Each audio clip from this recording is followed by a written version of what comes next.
Bonjour, je vous propose aujourd'hui d'aborder la méthanisation. Le principe en est simple et naturel. Il consiste à transformer des matières organiques comme des déchets alimentaires, de fruits, de légumes, des déchets verts, des résidus agricoles en biométhane. La méthanisation repose sur le phénomène naturel et biologique de fermentation des matières organiques en l'absence d'oxygène.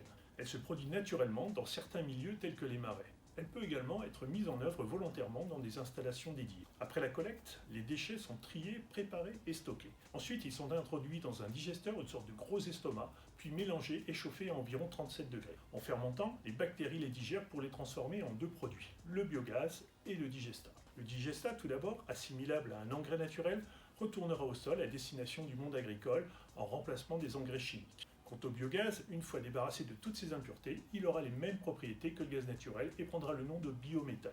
Il pourra alors être injecté dans le réseau de gaz après odorisation. Avec ce biométhane renouvelable et produit localement, il est possible de chauffer sa maison, disposer d'eau chaude pour les sanitaires, cuisiner, rouler propre, voire même produire de l'électricité. Dans les territoires, la méthanisation augmente ainsi la production d'énergie renouvelable et génère de nouvelles sources de revenus, en particulier pour les agriculteurs. En effet, pour favoriser le développement du biométhane, un système de tarif d'achat garanti existe en France depuis 2011 pour les unités raccordées au réseau de gaz. Ce qu'il faut retenir, c'est que la méthanisation permet une diminution de la quantité de déchets organiques normalement traités par d'autres filières, diminution qui sera confortée dès 2025 par l'obligation pour les collectivités de trier les déchets ménagers.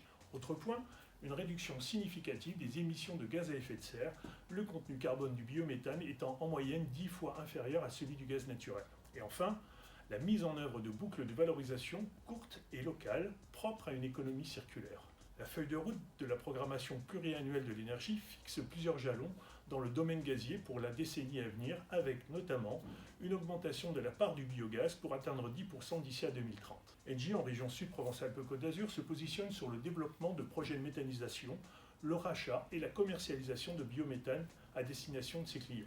Le groupe a ainsi pour objectif d'accompagner l'industrialisation de la filière pour baisser les coûts d'environ 30% d'ici à 2030.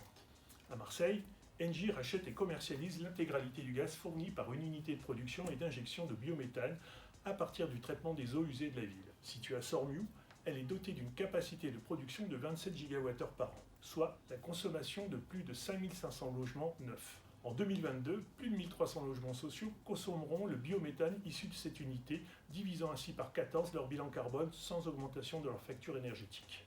À Manosque, Engie s'apprête également à construire la première unité de méthanisation de territoire de la région qui va transformer 15 000 tonnes de déchets organiques par an et alimenter environ 2000 foyers. Ce projet sera réalisé en co-investissement avec la communauté d'agglomération et ce afin de l'intégrer pleinement au cœur du territoire. Engie va continuer à développer ses projets liés à la méthanisation en région Sud Provence-Alpes-Côte d'Azur avec l'ambition de contribuer au quotidien à la COP d'avance de la région.